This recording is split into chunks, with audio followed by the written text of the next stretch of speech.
साथियों RRB technician के exam में समय अब बहुत कम है और इस कम समय में संपूर्ण विज्ञान का संपूर्ण रिवीजन करने के लिए एक सुपर फास्ट क्विक रिवीजन वाली क्लास में आपके लिए लेकर आ गया हूं।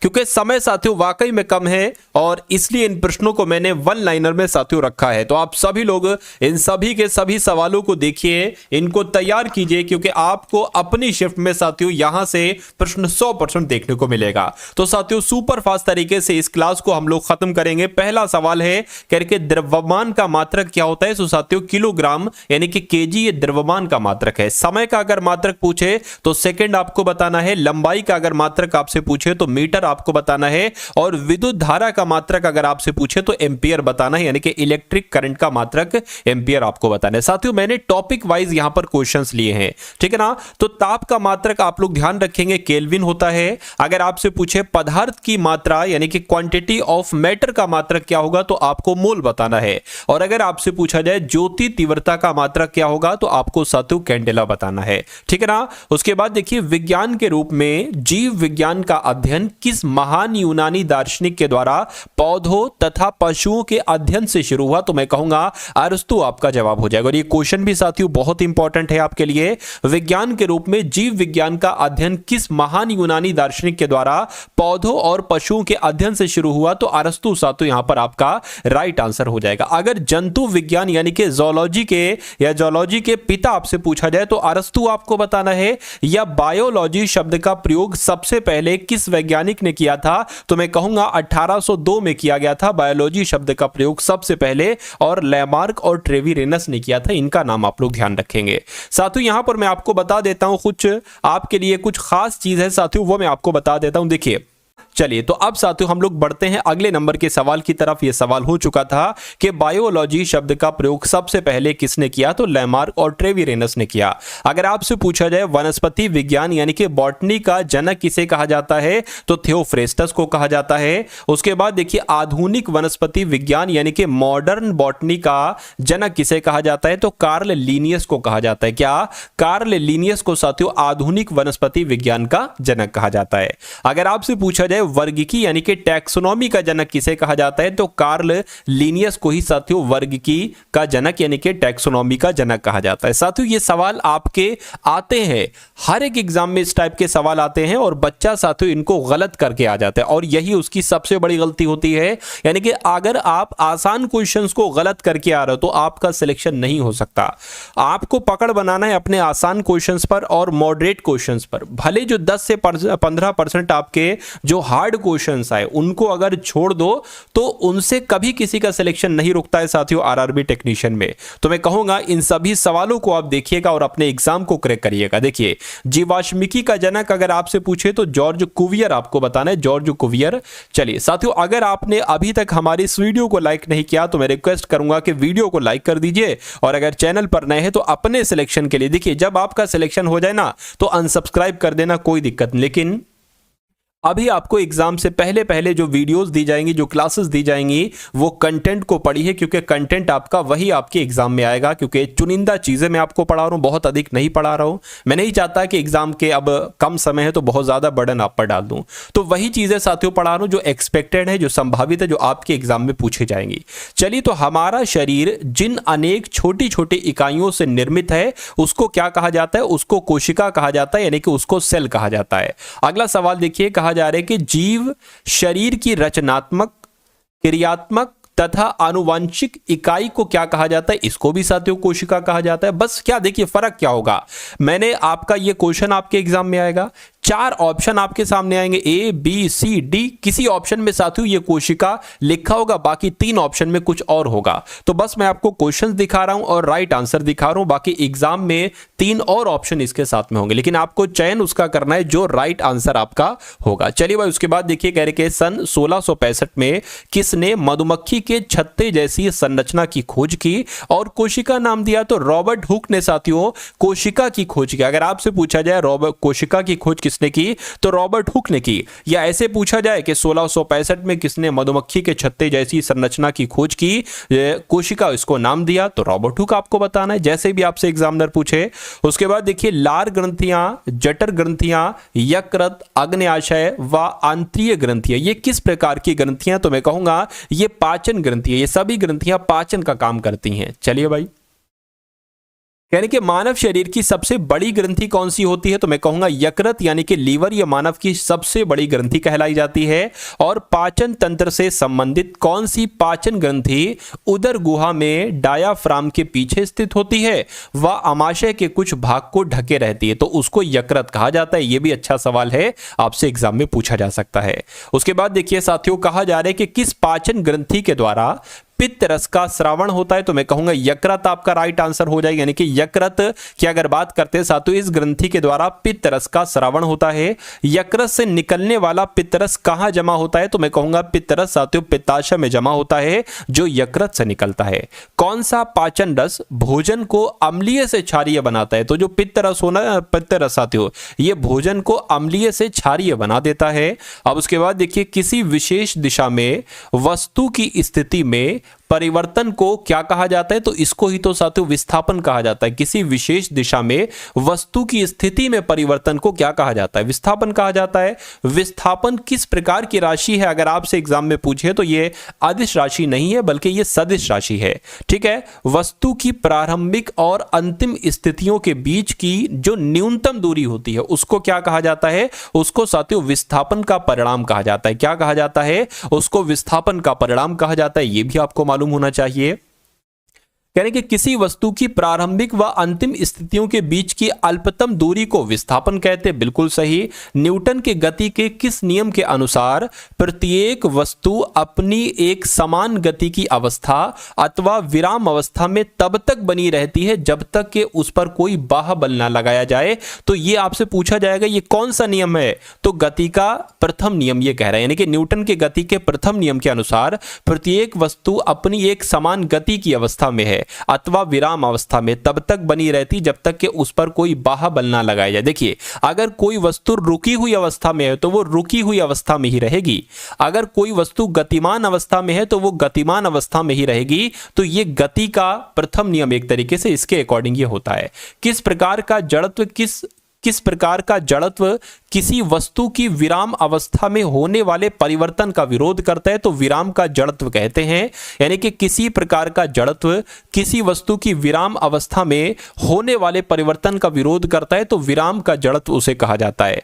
कह रहे कि जब रुकी हुई बस अचानक चलना शुरू कर देती है तो किसकी वजह से बस में खड़े व्यक्ति को पीछे की ओर झटका लगता है, तो इसी को साथियों विराम जड़त्व कहा जाता है। क्या इसी को साथियों विराम जड़त्व कहा जाता है। कह रहे कि किस जड़त्व के कारण पेड़ को हिलाने पर पत्तियां व फल पेड़ की डाल से गिर जाता है, तो इसको भी ये भी किस वजह से होता है, विराम जड़त्व, क्योंकि वो विराम रुकी हुई अवस्था में और एकदम उसको चला दिया गया इस वजह से साथियों। ठीक है ना। जैसे कि एक और एग्जांपल देख लें। कह रहे कि एक छड़ी से गर्म कंबल को पीटने पर किस जड़त्व के कारण, मैं कहूंगा विराम जड़त्व के कारण, इस कंबल के अंदर जो स्थित धूल के कण है वो गिरने लगते हैं। आपने भी देखा होगा कोई कंबल है, इस पर जब कोई लाठी है, कोई स्टिक है, कोई मारो तो जो इसके अंदर धूल होती है ना वो एकदम निकलने लगती है। चलिए, तो ये क्यों होती है, ये विराम जड़त्व के कारण होती है। मैं उम्मीद करता हूं ये चीजें आप लोग समझ चुके होंगे। साथियों, धीरे धीरे मैं लेवल उठाऊंगा, आपका विज्ञान का धीरे धीरे लेवल उठाऊंगा। चलिए, यानी कि किस प्रकार का जड़त्व किसी बाह्य बल की अनुपस्थिति में किसी वस्तु की गति की अवस्था में होने वाले परिवर्तन का विरोध करता है, तो इसको गति का जड़त्व कहते हैं। अभी था विराम का जड़त्व, अब यह है गति का जड़त्व। यानी कि किस प्रकार का जड़त्व, तो गति का जड़त्व किसी बाह्य बल की अनुपस्थिति में, जब कोई बाह्य बल साथियों, ठीक है ना, बाह्य बल एक तरीके से जब नहीं लगता है ना, तो किसी वस्तु की गति की अवस्था में होने वाले परिवर्तन का विरोध एक तरीके से गति का जड़त्व कहलाया जाता है।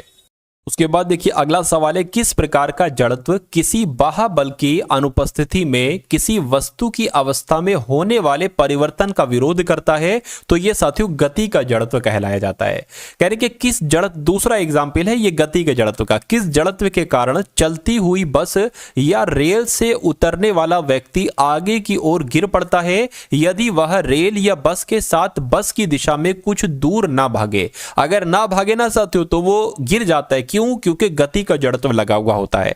किस बल के कारण ऊपर फेंका गया पत्थर धरती पर वापस आता है? तो ये गुरुत्वाकर्षण बल की वजह से साथियों धरती पर चीजें वापस आती हैं। तो कुल मिला के आंसर आपका जो जाएगा वो ऑप्शन नंबर, ऑप्शन तो है नहीं साथियों। उसके बाद देखिए नेक्स्ट नंबर का सवाल है, आपकी स्क्रीन पर साथियों इस सवाल को देखिए। कह रहे कि किस बल के कारण उपग्रह ग्रहों के और ग्रह सूर्य के चक्कर लगाते हैं? तो यह काम भी गुरुत्वाकर्षण बल की वजह से होता है। किस बल के कारण आकाश गंगा के 150 अरब से भी ज्यादा तारे एक व्यवस्था में बंधे हुए हैं? तो यह काम भी गुरुत्वाकर्षण बल की वजह से होता है। उसके बाद देखिए एक गणितीय नियम के जरिए किसने बताया कि विशाल पिंडों के गुरुत्वाकर्षण का प्रभाव अनंत दूरियों तक रहता है? तो यह किसने बताया साथियों? न्यूटन साहब ने यह बताया।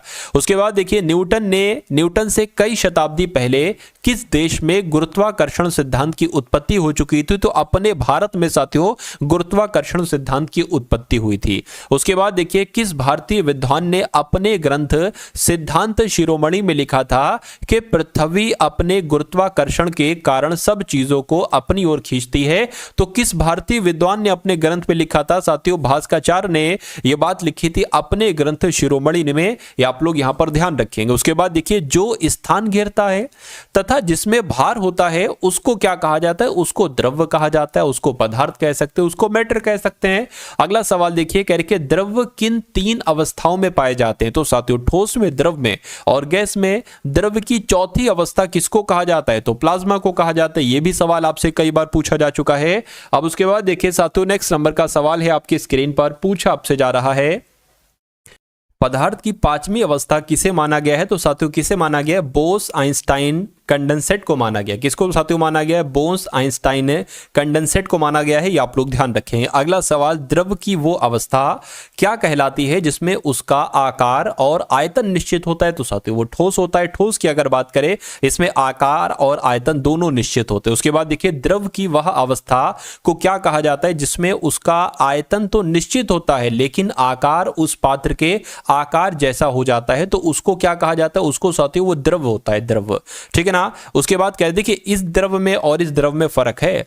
ठीक है, द्रव की वो अवस्था क्या कहलाई जाती है जिसमें उसका आयतन, यह है लिक्विड वाला, क्या ये लिक्विड वाला है, और ये द्रव 3 प्रकार के, ठोस, द्रव, गैस। तो इसके अंतर्गत तीनों आ जाएंगे द्रव के अंतर्गत, और इसके अंतर्गत साथियों क्या आएगा? लिक्विड आएगा सिर्फ। क्या कहना है देखिए, द्रव की वो अवस्था क्या कहलाती है जिसमें उसका आयतन तथा आकार निश्चित नहीं होते लेकिन वे उस पात्र के आयतन व आकार के जैसा हो जाता है, उसको साथियों गैस कहते हैं। देखिए गैस को आप कंप्रेस भी कर सकते हो, छोटा भी कर सकते। छोटा का मतलब यह है कि इसको कंप्रेस कर सकते हो, और जिस आयतन की चीज में गैस को डालोगे ना तो वो उसी प्रकार का हो जाएगा। तो यही कह रहे हैं कि इसका ना तो आयतन निश्चित होता है ना आकार निश्चित होता है। जिस सांचे में डाला जाएगी वैसे उसमें कंफर्टेबल हो जाती है।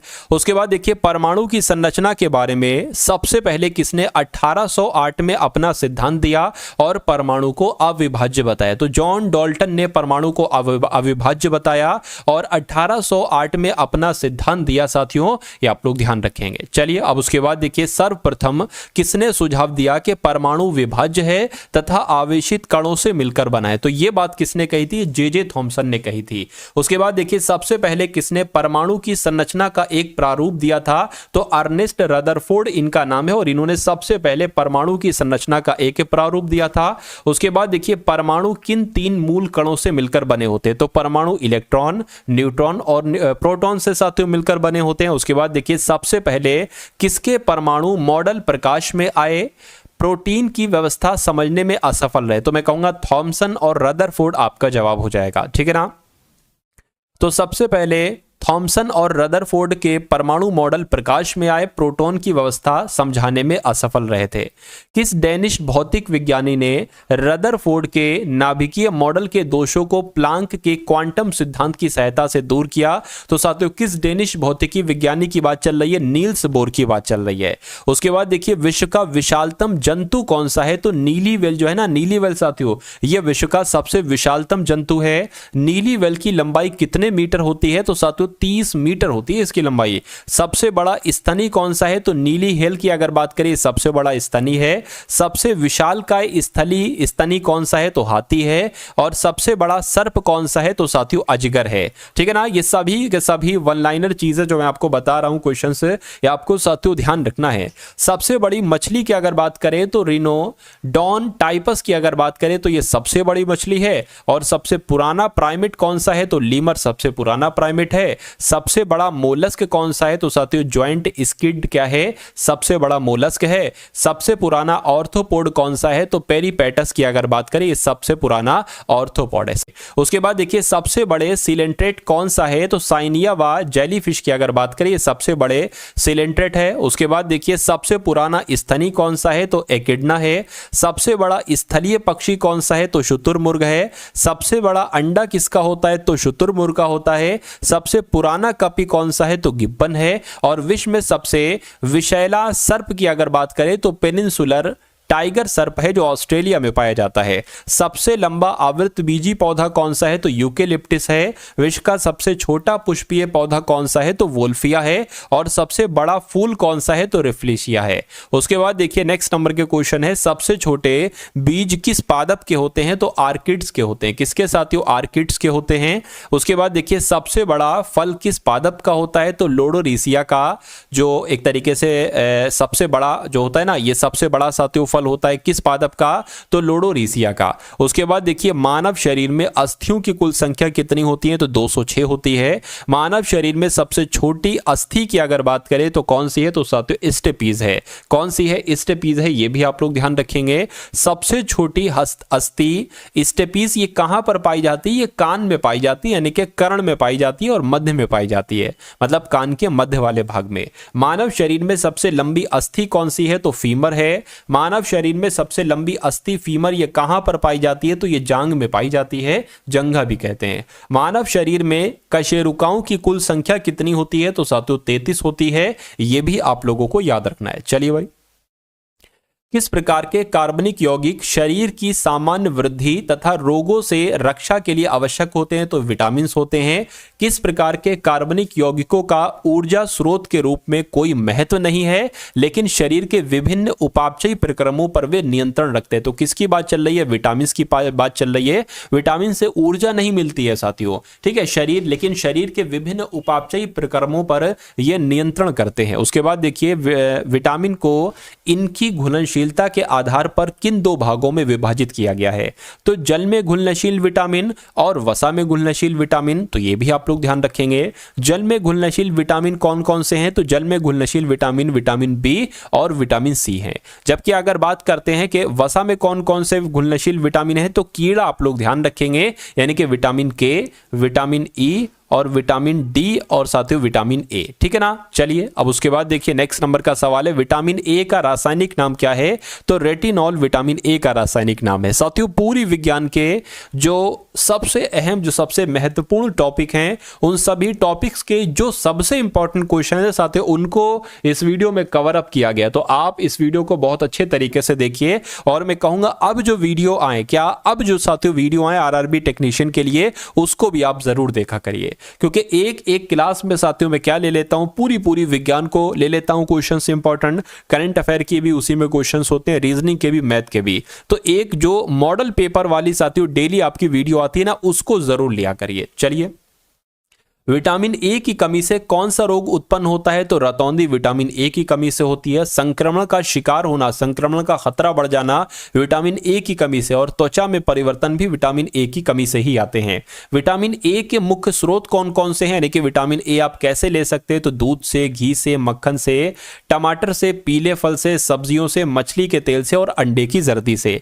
विटामिन बी का रासायनिक नाम क्या है? तो विटामिन बी का रासायनिक नाम थायमिन है। विटामिन बी1 की कमी से कौन सा रोग हो जाता है, तो बेरी बेरी रोग हो जाता है। विटामिन B1 आप कहां कहां से प्राप्त कर सकते हैं, तो मूंगफली से, तिल से, गेहूं से, दाल से, चावल से, खमीर से और सूखी मिर्च में भी विटामिन B1 पाया जाता है। विटामिन B2 का रासायनिक नाम क्या है, केमिकल नाम क्या है साथियों, तो आप लोग ध्यान रखेंगे राइबोफ्लेविन है। क्या?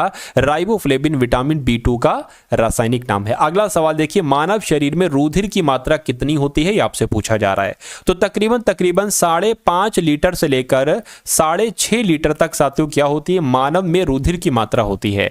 मानव शरीर में रुधिर की मात्रा शरीर के भार का लगभग कितने फीसदी होती है, तो 7%, 7% होती है। ये हम लोग यहां पर कह सकते हैं। यानी कि अगर किसी का वजन 100 किलो है सपोज दैट, तो उसके पास 7 लीटर क्या होगा, ब्लड होगा। उसी प्रकार साथियों किसी का वजन कितना है, तो 50 किलो वजन तो बहुत कम होता है, तो वही लगभग 3.5-4 किलो के आसपास उसका होना चाहिए। लेकिन कोई अगर है तो तकरीबन वो 70 केजी के आसपास का है, तो नॉर्मल उसका वेट 65 से 70 कहलाएगा और नॉर्मल ये आपका कहलाएगा। चलिए अब उसके बाद देखिए, मानव रुधिर का पीएच मान कितना होता है, तो 7.4 मानव रुधिर का पीएच मान होता है।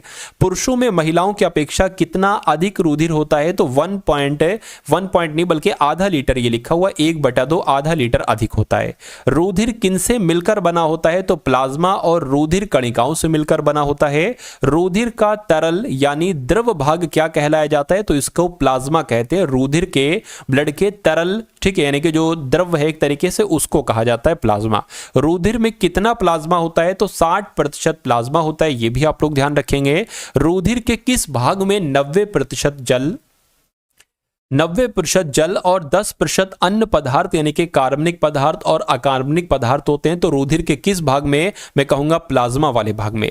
रुधिर के किस भाग में प्रतिरक्षी पदार्थ भी पाए जाते हैं, तो प्लाज्मा में साथियों एंटीबॉडीज होती हैं, यानी कि प्रतिरक्षी पदार्थ होते हैं। रुधिर में रुधिर कणिकाओं की हिस्सेदारी कितनी होती है, तो 40% होती है। रुधिर के किस भाग को रुधिर का कोशिकीय भाग कहते हैं, तो रुधिर कणिकाओं को कहा जाता है। रुधिर कणिकाएं कितने प्रकार की होती हैं, तो 3 प्रकार की होती हैं, लाल, सफेद और प्लेटलेट्स। अब उसके बाद देखिए, लाल रुधिर कणिकाओं में उपस्थिति किस लाल वर्णक के कारण ही रुधिर का रंग लाल होता है, तो मैं कहूंगा हीमोग्लोबिन की वजह से रुधिर का रंग लाल होता है। अब उसके बाद देखिए साथियों, नेक्स्ट नंबर का सवाल है आपके स्क्रीन पर। यहां पर अगर बात करते हैं, कोशिका का उसके वातावरण के मध्य गैसों के आदान प्रदान को क्या कहा जाता है, तो श्वसन कहा जाता है। ऑक्सीकारक व ऊर्जा प्रदान करने वाली किस प्रक्रिया में जटिल कार्बनिक यौगिकों के टूटने से सरल कार्बनिक यौगिक बनते हैं, तो यहां पर भी श्वसन आपका राइट आंसर हो जाएगा। श्वसन प्रक्रिया जिन अंगों द्वारा पूरी होती है उन्हें क्या कहा जाता है, तो उन्हें श्वसन अंग कहा जाता है। मनुष्य, मेंढक, पक्षी, छिपकली, पशु आदि में श्वसन अंग कहां से होता है, तो फेफड़ों से साथियों श्वसन होता है। ये भी आप लोग ध्यान रखेंगे इन सभी में। चलिए उसके बाद देखिए साथियों, 1902 में किसने एक मरीज की गृहिणी से पहला हार्मोन खोजा था, तो किसने ये काम किया था, स्टार्लिंग बेलिस ने ये काम किया था। स्टार्लिंग व बेलिस द्वारा खोजा गया पहला हार्मोन कौन सा था साथियों, तो सिक्रीटिन था। क्या? सिक्रीटिन था, ये भी आप लोगों को याद रखना है। 1905 में किसने हार्मोन शब्द दिया, तो साथियों स्टार्लिंग ने 1905 में हार्मोन शब्द दिया। आंसर आपका हार्मोन हो जाएगा, हार्मोन ने स्टार्लिंग हो जाएगा। मनुष्य में कुल कितनी अंतःस्रावी ग्रंथियां पाई जाती हैं, तो 9 अंतःस्रावी ग्रंथियां पाई जाती हैं। किस अंतःस्रावी ग्रंथि को मास्टर ग्रंथि कहा जाता है, तो पिट्यूटरी ग्रंथि को साथियों मास्टर ग्रंथि कहा जाता है। सबसे बड़ी अंतःस्रावी ग्रंथि कौन सी है, तो साथियों थायराइड की अगर बात करें, यही सबसे बड़ी अंतःस्रावी ग्रंथि है। सबसे छोटी अंतःस्रावी ग्रंथि कौन सी है, तो साथियों पिट्यूटरी है। और किस अंतःस्रावी ग्रंथि को आकस्मिक ग्रंथि भी कहा जाता है, तो एड्रिनल को आकस्मिक ग्रंथि भी कहा जाता है। आप लोग यहां पर याद रखेंगे। चलिए, टिटनेस से शरीर का कौन सा अंग प्रभावित होता है, तो तंत्रिका तंत्र और मांसपेशियां प्रभावित होती हैं टिटनेस से। हैजा यानी कि कॉलरा किस जीवाणु से होता है, तो विब्रियो कॉलरी से होता है। यह भी आप लोग यहां पर याद रखें। उसके बाद देखिए साथियों, चंद मिनट की अब क्लास बची है। देखिए, हैजा से शरीर का कौन सा अंग प्रभावित होता है, तो आंत और आहार नाल होता है। आंत और आहार नाल होता है। टिटनेस की बात करें तो तंत्रिका तंत्र और मांसपेशियां, और अगर हैजे की बात करें तो आंत और आहार नाल प्रभावित होता है। उसके बाद देखिए साथियों, कॉरिनी बैक्टीरियम डिप्थीरी कौन से अंग का रोग है, तो ये डिप्थीरिया का रोग है। डिप्थीरिया से शरीर का कौन सा अंग प्रभावित होता है साथियों, श्वास नली ये प्रभावित होती है। काली खांसी किस जीवाणु से होती है? तो बेसिलिस परट्यूसिस से होती है साथियों काली खांसी, आप लोग याद रखेंगे। काली खांसी से शरीर का कौन सा अंग प्रभावित होता है? तो श्वसन तंत्र साथियों प्रभावित होता है।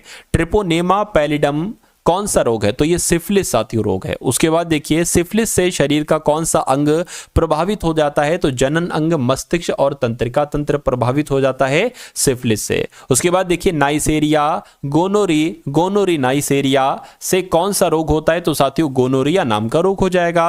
उसके बाद देखिए अगला सवाल है, कह रहे कि कोक्सीलिया बर्नेटी से कौन सा रोग होता है? तो क्यू फीवर होता है।